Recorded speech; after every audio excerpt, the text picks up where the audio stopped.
eu não enviei. Ione, você já escreveu uma carta e desistiu de mandar? Jura? Hoje é verdade, Ione. Hoje mensagens de WhatsApp, né? Não, mas no caso da história, embora seja muito atual, é uma carta. A carta que eu não enviei. Gente, a história de hoje é surpreendente, linda. É a história de uma filha e o seu pai. Mas o rádio expandiu. Além da rádio musical, emissora por onde falo e faço o programa todos os dias às 3 da tarde, eu também tenho meu canal no YouTube. Tô contando com você, viu? youtube.com/Jeremias Neto Oficial. youtube.com/Jeremias Neto Oficial. Lembrando, esse Jeremias é com J, Neto com 2 T's. Você vai encontrar o meu canal com mais de 560 histórias. Entra lá na aba ao vivo, que você vai encontrar a história que eu conto no dia, e na aba vídeos tem lá todas as histórias também que eu conto. Enfim, você vai ficar muito à vontade de espalhar para todo mundo. Eu preciso da tua ajuda. Preciso que você espalhe para o vizinho, para o amigo, para o parente, para aquele colega de trabalho, para aquele irmão da igreja, para todo mundo. Então, olha, tem Jeremias Neto na musical todos os dias? Tem, de segunda a sexta. Tem Jerê contando história? Tem, e vou contar uma história linda hoje. A história de hoje é a carta que eu não enviei. Mas eu preciso começar essa história do início, do começo. Vou detalhá-la para você entender o que essa autora, o que essa pessoa quis dizer. Lá no Instagram, tá na tela, ó, do meu YouTube, @Jeremias Neto. Jeremias é com J, Neto com 2 T's. Simbora para mais uma grande história. No programa Jeremias Neto. Jeremias Neto. A sua história de vida.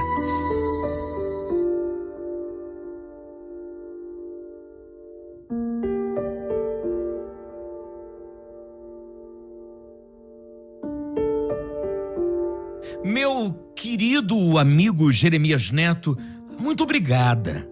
Eu digo de novo, muito obrigada por você me atender, entender a minha história e o meu drama. Existem coisas na vida que não dá mais tempo de serem consertadas. Pelo menos a minha história eu não vejo saída. Aliás, eu peço que atentamente as suas ouvintes acompanhem a carta, a história que você conta, pois eu acredito, no meu caso não tem mais jeito. Mas eu gostaria tanto que tivesse. Eu demorei, eu deveria ter enviado essa carta que eu agora seguro em minhas mãos. Não. Eu não estou falando da carta que eu estou mandando para você, para o teu programa. Eu estou falando da carta que eu segurei por 20 anos e não enviei ao meu pai. Eu deveria ter mandado. Eu deveria ter enviado. Aliás, quando eu decidi mandar e enviar, aconteceu tudo aquilo e só me restou o teu programa como consolo. Não que seja pior das opções, pelo amor de Deus, longe disso. Mas eu sofro todo dia. Todo dia. Eu aprendi a mais dura de todas as lições. Quando se tem algo para se fazer, Jeremias, jamais deixe para amanhã. Olha, se você tem alguma coisa para fazer, jamais deixe para amanhã, faça hoje. O amanhã pode ser tão tarde, o amanhã pode perder todo o significado. Isso entristece a alma de qualquer ser humano, como entristece a minha. Primeiro eu vou contar para você e o teu ouvinte o que aconteceu, e depois eu gostaria muito que você lesse a carta que estava mais do que preparada. Dentro do envelope endereçada ao meu pai João Carlos. Ao meu pai, eu deveria ter colocado no correio, eu deveria ter mandado. Ele sempre foi avesso a coisa de internet, telefone, bicho do mato, caipira. Por que eu não enviei? Mas a minha história começa há 20 anos atrás. Há 20 anos atrás, Jeremias, eu sou aquela menina da igreja toda comportada, filha de um pastor. Meu pai, João Carlos, pastor João Carlos. Meu pai é um pastor respeitadíssimo, das antigas. Desculpe, como eu não vou especificar muito, eu posso dizer com muita clareza e tranquilidade que meu pai era um pastor da Igreja Assembleia de Deus. Você sabe que a Igreja Assembleia de Deus tem inúmeros ministérios, então dizer isso ainda fica vago. E pode ser que eu esteja usando um pseudônimo, ou não. Pode ser que eu não esteja usando um pseudônimo, não. Seja este o nome verdadeiro. Também eu prefiro deixar. E se separam. Hoje em dia desse eu estava vendo, por exemplo, o depoimento de uma esposa de pastor que diz que apanha dele todo dia. Olha, tem igreja abrindo todos os dias, uma em cada esquina, e eu até louvo a Deus por isso. Mas olha, tem pastor e pastor. Então é bom que o povo fique atento e saiba discernir uma coisa da outra. Mas o meu pai não. O meu pai pregava o que vivia. E isso tornava as coisas muito mais fáceis. Pastor João Carlos severo com os filhos. Pastor João Carlos leva os filhos para EBD. Pastor João Carlos faz isso com os filhos. Vamos para o culto de doutrina. Pastor João Carlos, culto de oração. Pastor João Carlos, culto de departamento. Pastor João, festividade da igreja. Não tinha opção não. Em casa, eu e meus irmãos, nunca existiu a possibilidade de: pai, hoje eu não vou no culto. A minha mãe de vez em quando até lutava por nós, dizendo: João, deixa hoje a menina. Tem um programa na televisão que ela quer assistir, que ela quer ver. Ela já foi na igreja 2 vezes essa semana. De jeito nenhum. Vamos para a igreja todo mundo? Então pega essa televisão e joga no lixo. É assim que eu fui criada. Então primeiro eu estou contando para você como tudo aconteceu. E há 20 anos atrás, eu já não era mais uma menininha de 8 anos. Eu já tinha 19. Dizem, aliás, hoje em dia, eu até vi uma notícia de que a adolescência não termina mais aos 19. Nessa nova geração, a adolescência está terminando aos 24 anos. O que eu acho uma bobagem, porque uma mulher com 19 anos já não é mais adolescente. Eu conheci o Caio no colégio. Conheci o Caio em específico no chamado, antigamente, 3º colegial. E foi lá que nós nos apaixonamos, no ambiente escolar. O Caio no 3º colegial, junto comigo, ambicionando as mesmas coisas que eu. Poxa vida, não poderia ser melhor. Bonito, um sorriso muito bonito, largo, os olhos pretos penetrantes, um cabelo fazendo meio que grisalho, mas ainda muito jovem, apenas 20 anos. Ambos estávamos atrasados, havíamos repetido de ano. Eu, acredite se quiser, entrei tarde na escola. O Caio havia repetido por 2 anos, por isso nós dois nos encontrávamos no 3º colegial. Mas eu me apaixonei de tal maneira. E quando citei em casa que eu estava apaixonada, aliás, não só apaixonada, mas eu havia beijado um menino que não era da igreja, aquilo foi motivo para o maior repente do meu pai. Eu tomei uma surra com 19 anos de idade. Dá para você acreditar nisso? Eu vou repetir. Talvez as moças que estejam te ouvindo pelo rádio ou te assistindo pelo YouTube estão rindo nesse momento. Mas eu, com 19 anos, eu tomei uma surra daquelas do meu pai. E o dia da surra foi decisivo para a atitude que eu tomei: fugi de casa. Mas eu não fugi sozinha, eu fugi com o Caio, porque passamos a viver um amor que era proibido tanto pela minha família, a minha família toda cristã, e o meu pai, repito, pastor dos mais severos. A minha filha jamais vai se casar com um homem julgo desigual. Aqui não, eu não permito, prefiro te ver morta, enterrada, mas casar com um homem no julgo desigual você não vai. Esse Caio tem que se converter. Isso transformou-se numa briga gigantesca, não só na minha casa, mas na casa do Caio também. É nesse momento que eu tomo a decisão que vai dividir a minha vida de maneira radical demais. Eu fugi, mas eu não fui para outro estado. Eu fugi, mas eu não fui para outra cidade. Eu fugi para outro bairro aqui de São Paulo. Porque, Jeremias, São Paulo é uma cidade tão incrível que se você mora numa esquina e se muda para outra, ninguém mais te conhece. É muita gente, é muito grande, são muitas as pessoas. Então eu, menina, fugi de casa. Fugi meio que Eles sabiam de tudo. Tanto que meu pai disse à minha mãe: aqui, enquanto eu for vivo, aqui, essa menina não entra mais. Enquanto eu for vivo, guarda bem, Neuza, guarda bem o que eu vou falar. Enquanto eu for vivo, aqui a Rebeca não entra mais. Enquanto eu tiver vida, aqui ela não entra mais. Foi isso que aconteceu. Tanto foi isso, Jeremias, que eu acabei assumindo a minha vida ao lado do Caio. Nos juntamos num primeiro momento, tivemos um meio apoio do pai do Caio. Esse meio apoio veio bem disfarçado, em forma de dinheiro que deu para pagar aluguel por 6 meses num apartamento de apenas um quarto. Mas nos casamos sim, fomos ao cartório, arrumamos 2, 3 testemunhas, não teve festa nem nada, mas tínhamos o mais importante: nos amávamos. Nos amávamos loucamente.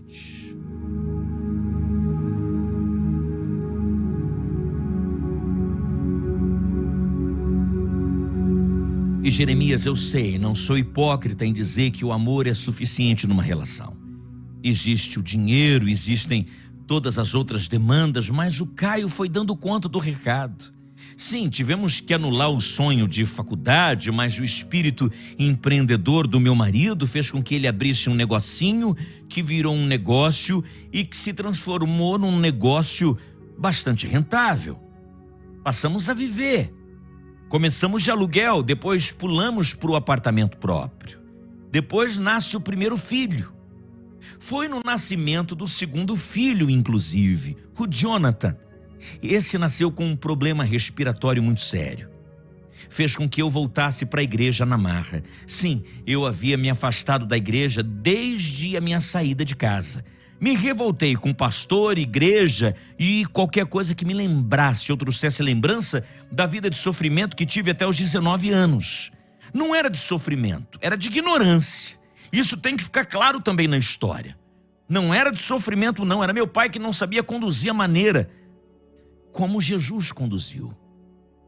Mas aí, com o problema do Jonathan, esse problema que fez com que meu filho, inclusive por tanto e tanto tempo, sobreviveu por causa de um pulmão artificial. E quando a gente vê um filho à beira da morte, perigando, passando por algo que a gente nunca imagina, e a gente vê Deus como solução, foi o que eu vi, essa luz no fim do túnel chamada Jesus. Jesus curou meu filho. Curou meu filho. Me curou porque eu estava doente de alma. E o mais belo de tudo, Jesus conquistou o coração de Caio, meu marido. O Caio se converte e aceita Jesus quando Jonathan, nosso segundo filho, foi curado. Um problema raro, aliás, um problema congênito, em um dos pulmões atrapalhou a vida dele por demais. Mas isso trouxe Caio aos pés da cruz. Ele aceitou a Jesus e foi tão bonito. A partir dali, da meia recuperação, porque a recuperação nunca foi total de Jonathan, nós íamos para a igreja. Eu, meu marido Caio, meu primeiro filho, Francisco, nome este em homenagem ao pai do Caio, meu sogro, e Jonathan, meu segundo filho, nome que eu achava e sempre achei muito bonito. Eu, Caio, Jonathan e Francisco. Que família linda, indo para a igreja. Eu, depois de anos, eu mantinha contato apenas com minha mãe. O discurso era sempre o mesmo. Gerê, eu estou dizendo coisa que talvez vai expor muita gente ignorante, que também trata a esposa e a família como meu pai nos tratava. Meu pai proibia a minha mãe de me ligar, de me ver, de visitar os netos. Nos falávamos apenas por telefone, e isso acontecia em datas do tipo aniversário, Natal, Ano Novo, ou qualquer outra emergência, ou para avisar que um parente ou determinado conhecido faleceu. E ela nem acreditava, depois de tantos anos, 20 anos.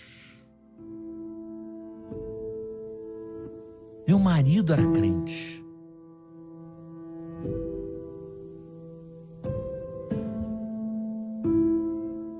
Como Deus age.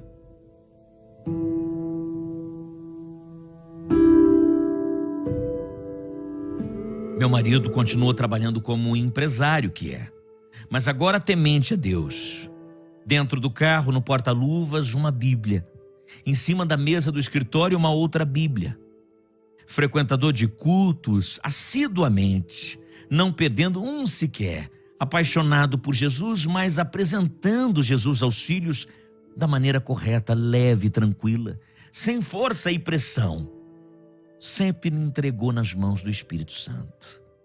E aí, foi ele quem me disse: Rebeca, amor, tá errado isso. Isso o quê? Isso que nós estamos vivendo. Vivemos uma vida muito boa. Deu tudo certo no final. Saímos arranhados e machucados pelo teu pai e pela família. Mas é tempo de perdoar. Meu pai não quer me ver nem pintada de ouro, Caio. Rebeca, calma. Você disse para mim que ele tem aversão a tudo, até a celular. Pois bem, por que você não escreve no endereço onde mora sua mãe e seu pai? E quando ele abrir essa carta e ler tudo o que você tem para dizer, e contar tudo o que você tem para contar, do testemunho, da minha conversão, da cura do nosso segundo filho, dos netos dele, da beleza, de quanto Francisco se parece com ele no jeito de falar, de agir, no gosto pelo terno que ele tem. Ele é o teu pai. Cuspido e escarrado, escreve a carta. Jeremias, eu pensei. E comecei numa dessas madrugadas a escrever. Uma carta longa, foram mais de 6 folhas. Também pudera ter que expor os 20 anos de vida em lacuna e falta de contato que tínhamos um do outro, a não ser as notícias superficiais que minha mãe me enviava. Mas eu me abri, escrevi aquela carta regada às lágrimas que escorriam pelo meu rosto e iam molhando, e algumas frases até ficaram manchadas, porque a lágrima, quando entra em contato com o papel e a tinta fresca, não sai a letra direitinho não, fica manchado. Mas por detrás da mancha haviam muitas verdades a serem ditas. Entre elas, em alguns trechos, eu dizia: Pai, oh meu pai, Pai, eu queria dizer que te amo. Pai, eu queria dizer o quanto eu me arrependo de... melhor do que eu. Sabe até pregar. Dia desses vai se arriscar lá na igreja trazendo uma palavra. O senhor sentiria muito orgulho. Pai, me dê uma chance. Deixa eu chegar. Deixa eu chegar na porta de casa. E pelo menos dar um abraço no senhor, na mamãe. Não é segredo para o senhor, eu sei, eu falo com mamãe de vez em quando. Mas quanta falta o senhor me faz. Quanta falta. Eu sempre invento desculpa. Uma desculpa aqui, outra ali para os meus filhos, para um visitante, para um conhecido da igreja. Jamais permiti que alguém falasse mal do senhor. Só queria ser amada pelo senhor. Assim como eu fui curada, sei que o senhor também precisa de cura. De sua filha, que aliás tem o nome que o senhor escolheu, Rebeca. Jeremias, eu escrevi a carta, coloquei dentro do envelope, fechei o envelope com essa cola de tubo mesmo, que a gente passa fechando o envelope, coisa que hoje é tida como de museu, mas lá escrevi no lugar do remetente meu nome e no lugar do destinatário fiz questão de mencionar o título que ele carregou a vida inteira. Pastor.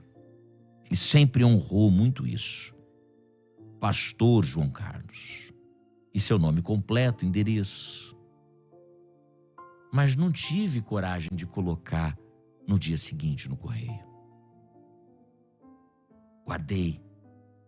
Pensei em entregar pessoalmente, ou até pedir para que alguém entregasse nas mãos dele. Mas havia escolhido de fato o serviço do correio.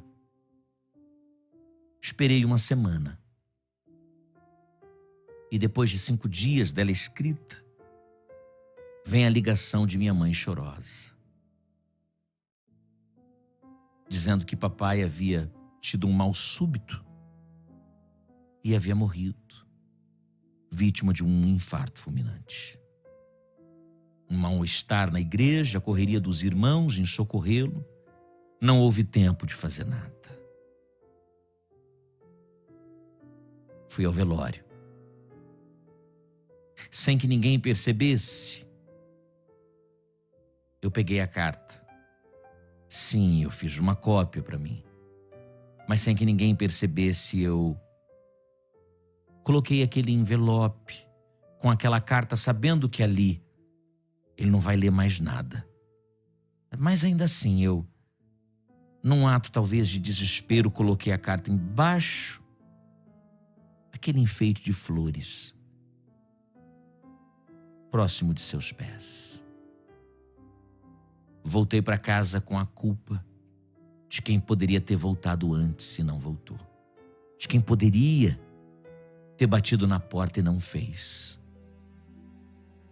E a carta que eu não mandei, tive chance de deixá-la dentro de um caixão, ao lado de um cadáver. Sabemos que ali não há mais vida. O desespero me consome a cara. Houve tempo apenas de enviar você, meu amigo, que me faz companhia nessas tardes tão solitárias que vivo atualmente. Um abraço de sua ouvinte Rebeca.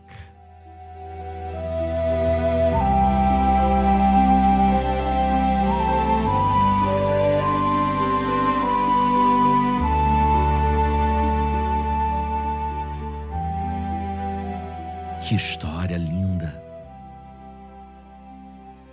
Você quer comentar? Quer dizer algo para Rebeca? O WhatsApp é 98484-9988. Qual é a tua opinião, teu comentário?